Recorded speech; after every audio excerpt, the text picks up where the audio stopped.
Welcome to the Success Ascent. My name is Pat Mancuso, the creator and host of our show. And today we have a very special guest with us that's going to talk to us about building wealth financially. He's going to talk about commercial real estate. He's going to talk about a book. So let me introduce you to Jake Harris. So Jake Harris is a best-selling author on distressed commercial real estate, bringing 18 years of experience in real estate. So he's been through a shift or two and has been a featured national speaker on his expertise.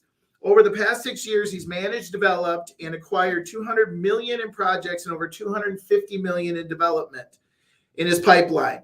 Jake loves to build relationships and communities, and above all, he's a family man. He's an author of the book Catching Knives. He's got 2 adventurous boys and a newborn daughter, and of course, his wife. So welcome to the show, Jake. Thanks, Pat. It's always exciting to get to a chance to share some of these things, and obviously with your audience, you know, what the value you're adding to them on their entrepreneurial journey. Well, I love that. So, Jake, we always have some fun with our guests. It's like I read their bios, I read what's on paper, and then I say, well, tell us something about Jake that maybe isn't on paper or that somebody might not know that would surprise them. What would you say? Well, you know, I would say actually right now, usually I mentioned, you know, being in the Army and I used to rappel out of helicopters, but right now I am like uber fascinated and I've actually started a new kind of project around an NFT project launch. I am, you know, actually started doing another book on it, recording that journey. I believe that NFTs are structurally going to change everything about business. Just as the .com era exploded everything, 99% of them were crap. Equally, I believe the NFT space is going to experience that same explosion and you know, subsequent meltdown in it. But there can be some hugely profitable and empires built off of that. And so that is what I am most excited about today. You know, it's kind of funny that you mentioned that, Jake. You know, I like a lot of people have probably pushed off the crypto, the blockchain, and now the NFTs, and yet, you know, when you start to look at it, it's just with everything that's happening, it's kind of interesting. And I saw a post this morning that 2011, if you would have invested $100 in Bitcoin, it'd be $553,000 today. So. You know what? It's probably time that we still look into that. So good for you. And are you going to have like an NFT of yourself, or what's that going to look like? It's not going to be of me. There's actually a character that we're working on that will kind of be, and really when I look at this from, you know, specific to the audience is, right. How do you build like a platform company? How do you build what you have? There's certain ways in which you can garner additional layers of income from having a platform company. You can do vertical acquisitions. You can do horizontal acquisitions. You can expand your offerings. And that's where I'm kind of treating this, is in a really like a business perspective of how do we take this rocket fuel, put together an existing IRL in real life experiences and exponential. And it's going to be around the hospitality space. Okay. I'm building a hotel on the Riverwalk down in San Antonio. We have a couple of other hotel investments, but how that layers in with digital restaurant, ghost kitchens, the metaverse, you know, Web3, and combining those and packaging to really the hospitality component that I believe that is going to be very, very valuable into the future, because the rich are getting richer. Yeah. The government just printed $20 trillion. Yeah. So, you know, at some point, I mean, Big Macs might be worth $1 million, you know, in a very short order with the levels of inflation. Yeah. And so as the rich are getting richer, they're looking for more unique experiences. They are, I wouldn't say tired or, you know, been the beige hotel rooms, the branded Marriotts and Hiltons of the world. They're looking for something unique and special. And I think this NFT space, the character space around, maybe you've heard of the Bored Apes, maybe you've heard of, you know, some of those is how do you layer that in? Creating also some layers of fashion, music, experiential components, and that we're all kind of running on that. And then, you know, we'll start releasing some super cool imagery. Cool. We're working with some digital animators and some renders at a group out of in Colombia. I invested into a coffee company down there that we happened to connect up with their, this animation studio, and Sure. very excited for that. So not me. Although I like to say, it's my good looks. That's why I'm brought onto most projects. It's usually probably my math skills and pro forma and modeling. I love it. I love it. So Jake, let's talk, the Success Ascent is about me pulling information out of folks like you who have been on their entrepreneurial journey, as CEOs, as investors, as authors, and we know that success journey is, a lot of times upward, and yet sometimes it's not always up. Sometimes it's backward. Sometimes we, learn a lot by some of the struggles. So as an entrepreneur, what have you learned? Like, what are the big 2 or 3 things you've really learned in your entrepreneurial journey? Well, I think it's the long game, as far as to give that. I was, like you said, I've been doing this for 20 years. I've been a professional investor since the early 2000s. I used to be, and maybe that as a parent, I also see this too, is that when your kids, you give them advice and they think, man, my parents are super dumb. I think like the advice that I got from the call it the salty seniors, they were like, hey, be cautious that, Right. there's, the real estate markets don't go up forever, that there are some, needs to underwrite. I was just like, oh man, you just don't understand. The real estate's never gone down, never corrected, living up. And so I had a goal of becoming a millionaire before 30. Okay. And so I achieved that. And I was like, great. So I had the fortitude to, without systems, without just being myopically focused on a goal of becoming a millionaire before 30. And then I kind of just stopped. I got it. I achieved it. 27, 28 years old. I'm a millionaire. I'm game over. Yeah. And the reality. And so that's kind of goes to that earlier point of is a long game.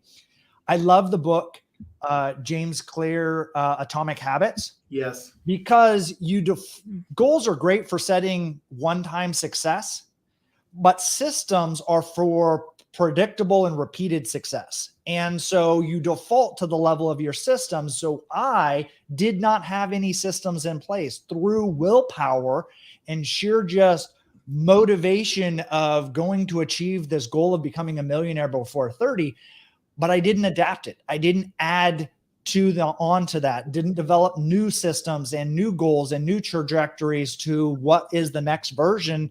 What's the 28, 29, 30, 35, 40-year-old version. And it took me falling down flat on my face. Really, I remember I was sitting on a street corner down in Tucson crying, and I was praying. I was like, dear Lord, can I be worth no money? Because I was actually had a negative net worth. Is I didn't develop skill sets to maintain a millionaire status. Making it and then maintaining it are two different skill sets. And so it was like, how do you look at this? And that's what I kind of dive into in the book. So the book is, you mentioned it, Catching Knives, a guide to investing in distressed commercial real estate. That's where I have a lot of experiences, but it's some of the systems that I had to put in place that create a business plan and that next level of strategy. Jay Papasan, I've been in a couple of events with him, and so he's Gary Keller's, right-hand man. They wrote the book, The One Thing. And one of the things that he discussed was when they are getting towards their goals and they actually see that they're achievable, like they're just at the edge of their thing, right? They move the goal line. Yeah. They reset their goals. Yeah. And so to me, that was the other thing was as the young, naive, so smart, like thing, I had to crash and burn and smash my face on the ground to spending time understanding the systems, diving into it, building them up, from that kind of rock bottom component is how do you build long-term, and then Yep. understanding leverage. And I say leverage, and most people think of a mortgage. They think of, hey, leverage. And I say leverage is in every single aspect, leveraging a system, leveraging people, employees, leveraging ideas, and really the books. And I think books are by far and away the best leverage that you can get, because what happens is you're getting somebody 10 or 20 years down to like a 4-hour window. Absolutely. You are leveraging their decades of experience in a 4-hour snippet. You're leveraging the financing of a bank of other people's money to exponentially. You're leveraging other people's time. Right. But all of that has to fit inside the construct of a system, or it's all for naught. Like Alice in Wonderland. Yeah. If you don't know which way you want to go, it doesn't really matter which way you go. So having those, and those are each one of the things I've systematically had to figure out through failure. But now I don't need to make those same mistakes. Use the wisdom of people like you that have walked the path before and said, don't do this, or look at it. And, utilizing all of those things in your entrepreneurial journey. Yeah, it's ironic. So my background for the last 20 years is an affiliation association with Keller Williams and knowing Gary and knowing Jay. And, he talks about in the Millionaire Real Estate Agent, how in order to break through that entrepreneurial ceiling, you have to have systems and you have to have leverage. And, it's funny that you mentioned that, because almost to the T, Jake, almost to the T, every entrepreneur that's been on our show for the last 2 years has mentioned people leverage as part of one of the ceilings they had to break through. And because as entrepreneurs, we always want to do it ourselves, right? We always want to control it. And that's what a lot of people did to get to that initial level. So let me ask you this question. What's the biggest thing in that entrepreneurial journey that's kind of surprised you or took you back a bit? I mean, there's a lot of them. There always is. I guess I thought, initially in that it was going to be this complete parabolic growth, but it's in Darren Hardy's The Entrepreneurial Roller Coaster, right? Ups and downs of it. And oftentimes you're going to find that the people that are closest to you are your biggest naysayers, your biggest people that are trying to hold you back. Yes. And then I think from that discovery is maybe that's the 1A, the 1B is all limitations are self-limitations of your mindset. Yeah. I want to give you an interesting story on that. Is I went back to school. I sobbing on the street corner, praying to be worth no money. I went back to school. I went and got a master's degree in international real estate and finance. And I was like, I'm going to do real estate forever. I'm going to build a skyscraper. And that's one of my goals, bucket list, build skyscraper. Okay. And I was down in Miami, and I was just like, you kind of read my bio. I need to do hundreds of millions of dollars worth of transactions. I need to have all this experience. I need to do this. And then in my vision is that I will then be worthy and skill set enough to develop a skyscraper. I met a kid, and I say kid, he was probably 28, late 20s. And he had just finished I want to say 37, 40 story condo project in Miami. Okay. It was the first project he's ever done in his life. Wow. And I was just like, tell me more. This is what I want to do. When I grow up, even though I'm older than him at the time, I was like, when I want to grow up, I want to do what you just did. Tell me. And he's like, 3 years ago, I came to the country. I had no money. I have no experience. I've never done this before. I just literally went and bought the land that was on the market for what it was listed for. I went down the street. There was a contractor and an architect doing another project. And I said, hey, I want to do another one down the street here. Can you do the plans and tell me what the cost is? And so they put together this project. He's like, I just kind of walked around the street and went to some real estate meetups and says, hey, I'm going to build this condo project. Who wants to invest with me? They invested it. We got it funded. People bought some of the condos. And so it cost him, I want to say $70 million. He sold the entire project out for $125 million, netting $25 million profit from the first deal that he ever did. Crazy. 3 years ago. He wasn't even in the country. He's got no credit, no experience, no anything. And he just walked into it and did it because it was there and available on the market. Yeah. And so that to me was, I have a lot of friends that are immigrants, that just this mentality of just doing it. And, again, all limitations are self-limitations. And I sat there and it shook me to my core that I was just sitting there like thinking, how much of this things that exist in my everyday existence is just because I believe that I can't do that until I get to that certain mile marker, until I get to those other things. And someone else is doing your dreams with less just because they went out and created and did the action of it. Yeah. Well, you said not in the country, no money, no experience, also no limiting beliefs. That was it. That was it. So, he believed that America is the land of opportunity. He came here and I can do anything in this country. Yeah. Wow. What a great story. Oh my gosh. Did you give me chills when you're talking about it? So when's the skyscraper? I think I have the land. It's a covered land play. We have a parking garage. We're converting the 10-story office building to apartments right now. Believe the parking structure, and we're working on some financing mechanisms for that. I think I can do 32, maybe 40 stories. Good for you. Well, we'll look forward to seeing it, Jake, because I know you're going to make it happen. So let's shift gears. So you write this book called Catching Knives, right? And I mean, it's an interesting title, and yet it's about buying distressed commercial real estate. So talk to us about that, and what people can really learn from the book and what they can learn from what you're doing right now. So I thought there was going to be a lot of distress in the market right now. Did a lot of people think that, right? Like coming out of COVID, I was kind of like, I know how to do this. Like, I'm really good at buying distress and buying the foreclosures and jumping into these deals. And I was like, this is the time. Yeah. This is the book that I need to write, is to get that message out there. Is these are the systems that need to be put in place. There's going to be distress. There's going to be retail centers and office buildings and everything, and they're all going to be on sale. And there's going to be, and then the government went and printed $20 trillion. Yeah. Again, I mentioned that. And all real estate like doubled or tripled in that same time period. So not only was there not a lot of distress, but it went the complete opposite direction. So my crystal ball is really fuzzy.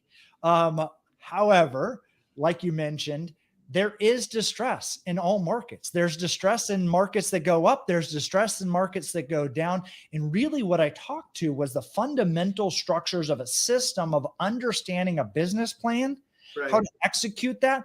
Real estate is a team sport. Just as you mentioned, the people that are in, you don't have to know all the stuff. Just as that kid in Miami, he didn't know how to build the building, but he hired the people that knew how to build the building. Just as you can raise funds, you can do these. And so when that is, there are a lot of things, and especially for early commercial real estate investors, I think people that are looking to transition from residential to commercial, the book has a lot of applicable skill sets, due diligence things, understanding of the mechanisms that you're looking or trying to develop, so that you understand the game plan and what you're involving. And sometimes real estate, and especially in the commercial, and the reason the whole Catching Knives title is, in the financial world, the stock market, they say, don't catch falling knives. Just wait until the bottom's out. Wait until it falls and hits the floor. When your Tesla stock goes from 420 down to, 69, you buy it at 69 and then it goes back up. Well, in commercial real estate, these are assets that maybe only sell once a generation. Yeah. Downtown Minneapolis, Minnesota may have an office building, a trophy office building or hotel or something like that. It only sells once every 30 or 40 years. And if you're not prepared, you don't have the systems, you don't have the game plan, you're going to miss the opportunity to invest or buy that when it's on a discount. Yeah. And so then putting together the framework and doing the homework and doing the things that you need to before you make that investment is going to allow you to move more efficiently, more confidently. It's going to allow you to put together funds, and get a banker along the lines, everything else, because you've done the proper planning out of the gate. So I love what you said, and I think people struggle with this. Like, you don't need to do it all yourself, right? You don't need to find all the money yourself. You don't need to, do all the due diligence, so to speak, for yourself. I mean, I think it's important for a team. So let me ask you two questions. One, I'll be real interested. So my logical mind says we've got a whole bunch of people not going back to offices. We've got the great resignation going on where they're actually, moving away from companies and doing things independently, gig economy, whatever you want to call it. Why is commercial real estate still seeming to go up? Well, because a lot of leases are 10 years. You can't turn the Titanic that fast. Okay. So when you have an office lease sometimes there's 20-year office leases. Yeah. You may have people working less. You may have people working remotely. And also what you're now starting to see is the data and the feedback that's coming is the exception is the few very tech-centric companies that are able to efficiently work from home or remote. The people want to work from home in their pajamas, but the reality is that productivity has significantly dropped off. And so when you're looking in HR is like, hey guys, we need people together. The CFO is saying, if we got rid of all of our real estate, look at how much money we could save because we don't have these office leases. Sure. But the reality is most people leave jobs not for money. Yeah. It's because of the people that they connect with. It's because of the people that they're friends with. It's those things. And so I believe in a world that is even more digitally connected with more Instagram friends and Facebook friends and Zoom meetings and other things like that, people feel lonelier, more disconnected, and more seek community than ever before. Yeah. And that's obviously part of the underlying thesis that I have about hospitality and how hospitality will continue to emerge its way into commercial real estate is if you can develop and architect the connection of human to human people, you're going to win long-term because we're tribal. We need other people. We need to connect with others. And as much as the CFOs are going to say, we can just get rid of the real estate, the reality is us as humans, we need to connect with other people. It's not a surprise. It's not a surprise productivity is going down, right? I mean, it's not real hard to figure out, and yet it took some time. And, if I'm the person, and I've fortunately never been this person, but if I was the person who was having to drive an hour and a half each way in traffic every day, I'd be like, hey, I don't want to go back to the office anymore just because I don't want to deal with that. So I absolutely get it. So talk about, I'm going to ask this one last question and then we'll shift gears a little bit. Talk about the opportunities right now. Like, where's your future? I know you said your crystal ball was a little fuzzy. However, I think it's probably a lot clearer than most. What do you see? I mean, I'm in real estate, so I've been in real estate forever, yet I'm on the residential side. What do you see happening on the commercial side? Well, so California, the West Coast, Seattle, Portland, is doing an amazing job for real estate of driving people out of California, the West Coast, and then things. Whether that's the taxation, the politics, the lockdowns, the mandates, whatever it is, they're doing a fantastic job of driving people to Boise and Salt Lake and Phoenix and Texas. And, subsequently on the other side of the country, the Northeast is doing the same thing and driving people down to the Carolinas and Tennessee and Florida and Texas. And so what you exactly said is there's a convergence in population climb that's moving for whatever reason. And people that move on their own are actually, here's one of the interesting statistics that a lot of people say, well, all these people from California are moving to Texas. Texas will now all of a sudden be a lot more, maybe liberal, leaning and not as conservative. People that move on their own volition are moving. And when they move to a location, they're moving because that's more in alignment with their beliefs of Values. that areas and their values. Yeah. However, when it's a company that is relocating and they're dragging their employees with, those employees are subsequently oftentimes aligned with where the company was before. Sure. And you have both of that happening in Yeah. Texas and Florida and others, but there is, to your component, a shift, an informational demographic shift, people that are moving and resetting this kind of country over. And so when we look at that, as I look at where are the people moving, the job growth, the population growth, the affordability index, the access to fun, exciting things. And again, to that connection point, dating, if you're a young person, you still want to connect with other people, you want to find your partner in life, Yeah. Where that happens, where that proximity, again, fun activities all align those. And so what we do is we use an investment thesis that just tries to get in front of that, ride that wave. And so we're not necessarily trying to create the wave, or, we're just paddling like a little surfer, seeing this wave crest and get in front of it. Sure. Most of my successful exits have been to institutional capital. And so when I look at that as it's secondary or tertiary markets that haven't quite seen institutional capital yet from the primary markets of New York, Chicago, San Francisco, LA. Now what happens is subsequent from the Denvers and the Dallases to the next. And so, for instance, I'm investing in Milwaukee because Chicago does, what it does, and it drives people out to Wisconsin and Milwaukee. I'm significantly investing in San Antonio.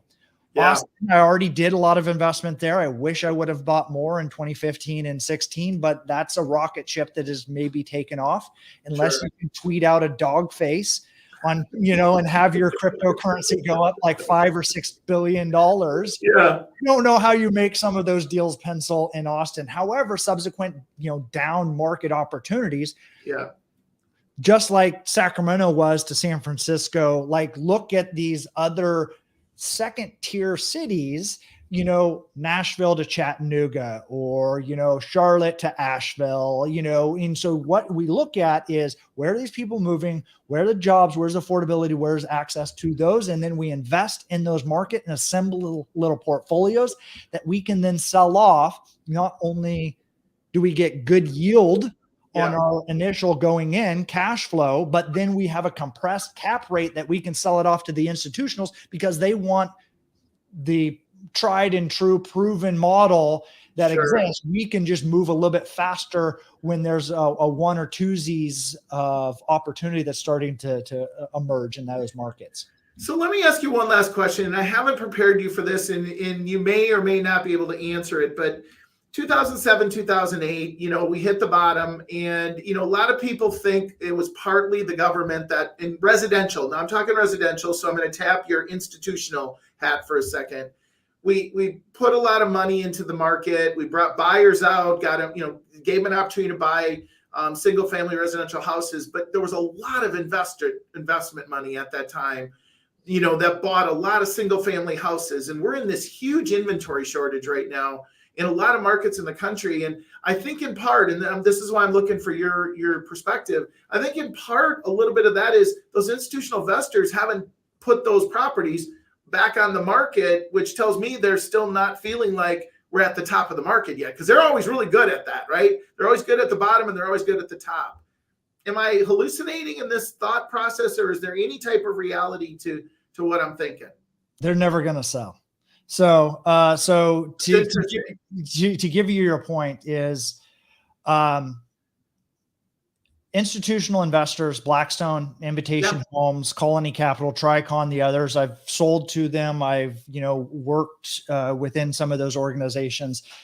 It wasn't until the subsequent subprime meltdown that they've ever entered into single family rentals as a new asset class. And so they didn't buy homes before that. Right. So early 2000s, it was, you've seen the movie Big Short. It was the stripper that owned 8 houses in Vegas, off of no income.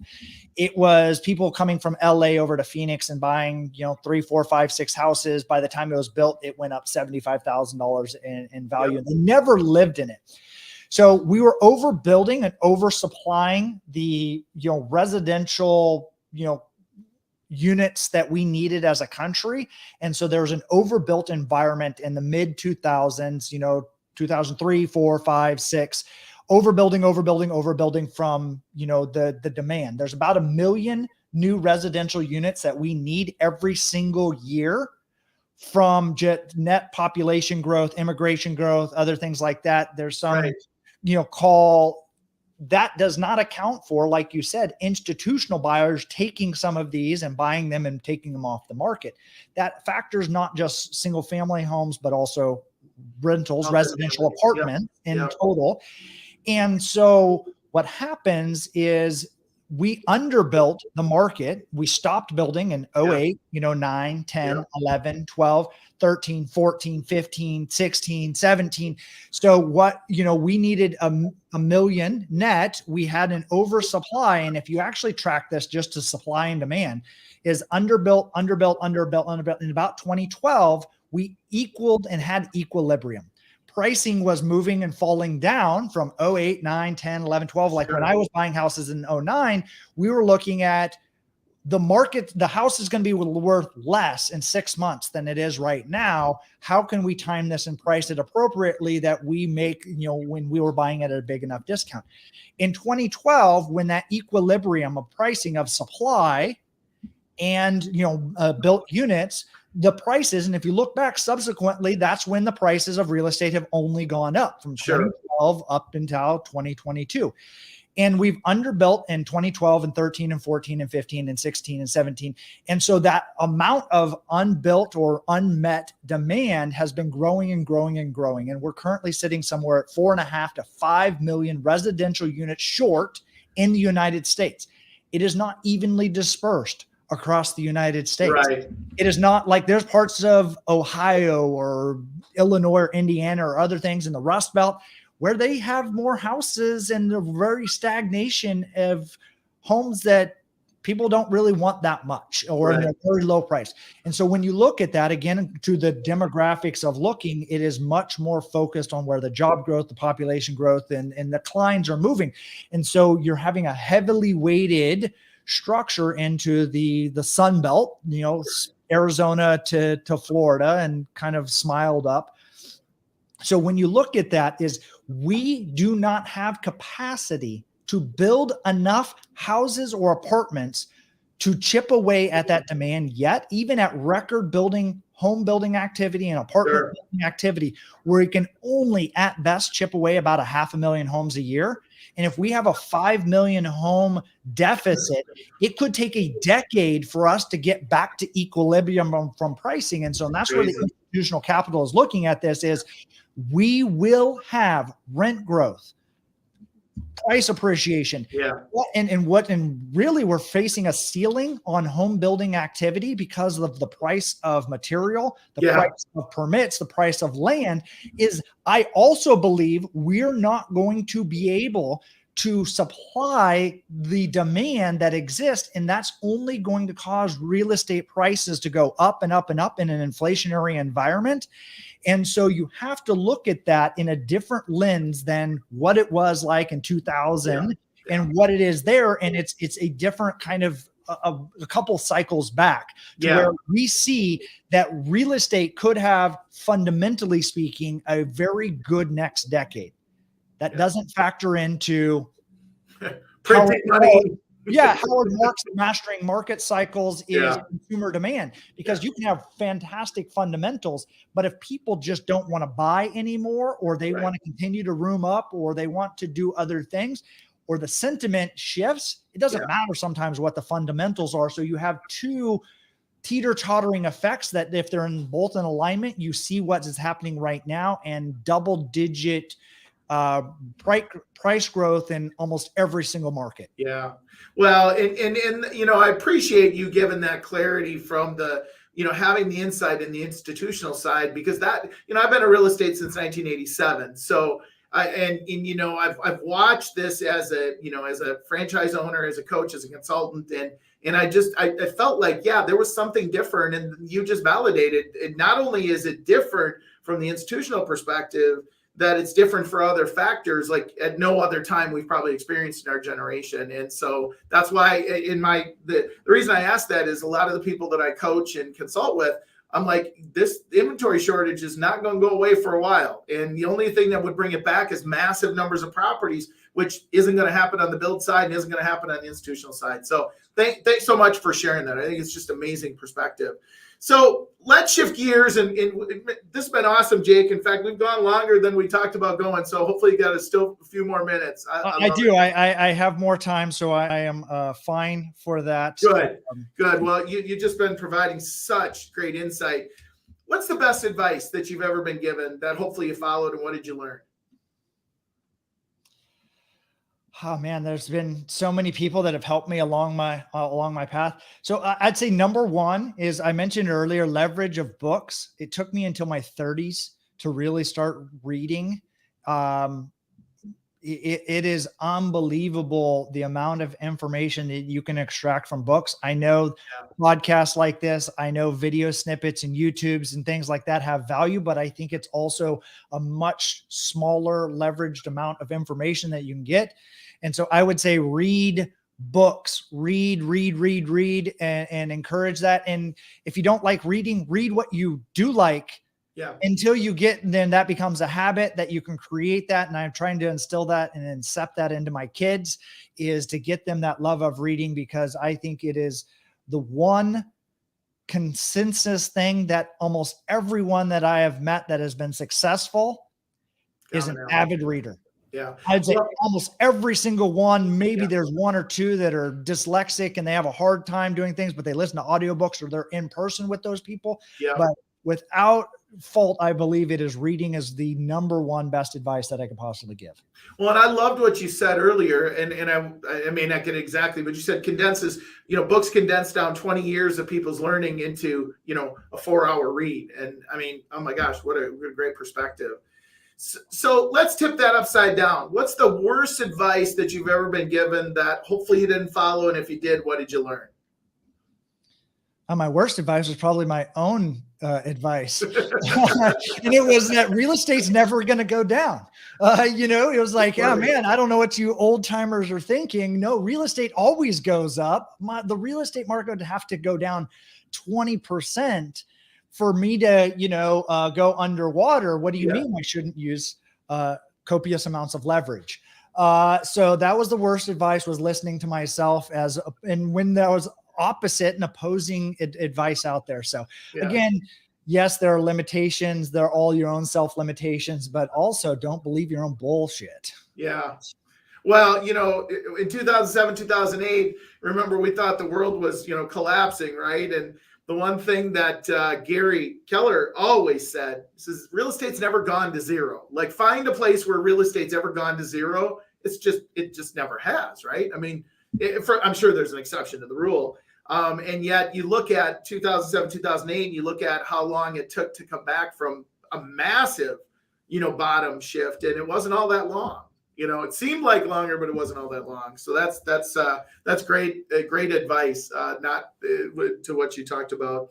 So Jake, you've been amazing. I'm going to give you a minute here to just give kind of think about a final thought. I'm going to do a little PSA. So ladies and gentlemen, thanks so much for listening. We truly appreciate your support, and you can always get updates at thesuccessascent.com, www. You can go to any of your favorite podcast sources and subscribe, leave us feedback, ratings, comments, all those great things, because we just truly appreciate what you do, and we do this for you. So any support is always appreciated.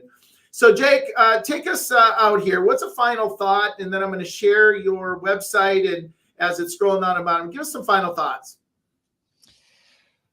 Well, I think I would give it more to mindset, because I think that is the other big lever that you can pull, is understanding your own makeup. what is your dream life? What do you actually want? Many people have this FOMO and they're running in the direction that they don't really even know. Like they just, and I'll give you an example of that was someone wanted to make $2 million a year. And somebody asked and they said, why? And because, like it sounded like a big amount of money that they wanted to, but then it was like, why do you want that? And they said, well, my dream life, would, things. And so when they actually broke it down and said, like, what does your dream life cost? You want an Italian villa, you want to drive a sports car, you have a private jet, doing those other things. And when you actually break things down into that vision is, he realized that he only needed to make $685,000 a year. And you know what? He was already making $1 million a year. So he was like, the realization that he could achieve and have his dream life, and he was going to have to trade away his time, which is by far and away the most precious thing that we have on this planet Earth. Money's fake. Time is precious and finite. You cannot make more time. You can make more money. Yeah.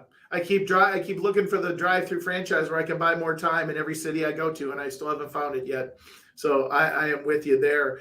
So we're scrolling right now, your website where folks can go, and what are they going to get when they go to catching knives, mykajabi.com/sales page? Yeah. So that's the Kajabi page is a course that we recently just put together for due diligence for triple net lease deals. So we're seeing a lot of people, wanting to get into passive investments and mailbox money. And I actually created that for my mastermind tribe. So, I mean, obviously as people, I think more people that get on that live kind of coaching session, there'll be some value to it. The catchknives.com is where they can go to sign up for the newsletter, other blog posts, content. I'm most active on Instagram at jake.realestate is where I'm most active on Instagram. And again, we're going to be releasing some awesome things like that NFT project. We're going to be, offering out some of those things as well. So we're doing, and that was the other next step was instead of consuming content, obviously reading books, I talk about that, but creating content. And we're working on creating a lot of content right now, specifically through some of those channels. I'm very excited about it. I love it. Well, Jake, thanks so much for your time today. We really appreciate it. It's an honor to have you on the show. And you delivered a 10 today. So thank you so much. We appreciate it. I appreciate it. Hopefully it's not out of a scale of like 100 though. No, it's a scale of 10 out of 10. Yeah, absolutely.